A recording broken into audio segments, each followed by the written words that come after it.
Breaking news we are following this morning. Council Bluffs police arresting 4 suspects in connection to hundreds of thefts from metro area cemeteries.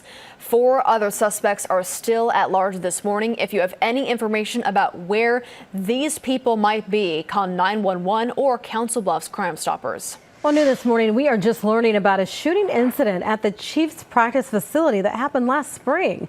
According to the Kansas City Star, a bullet broke through the glass of an office while head coach Andy Reid was inside. It was one of 3 bullets that hit the facility. Thankfully, no one was hurt. So far, no arrests or any charges have been made.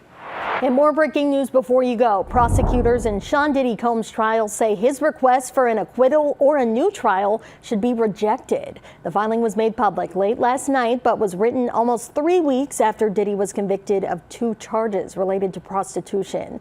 Prosecutors say there were no legal grounds for the court to grant Combs' request.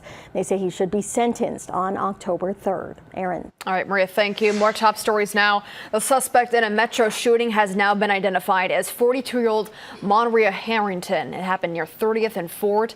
The victim's injuries are not considered to be life-threatening. Well, this week's announcement of an ICE detention facility in Nebraska comes with a new partnership.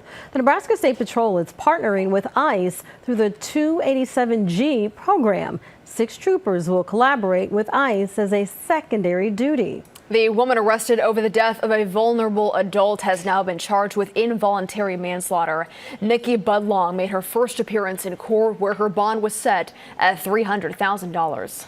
After more than 30 years behind bars, the Menendez brothers could soon earn their freedom. Eric Menendez will appear before California's parole board today. Tomorrow, Lyle Menendez will undergo the same process.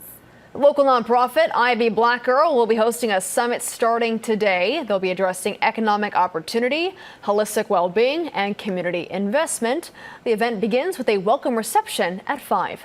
Also today, the Omaha Greek Festival begins. Venues will feature historical exhibits, Greek food, live entertainment, and activities for kids. The festival runs through Saturday.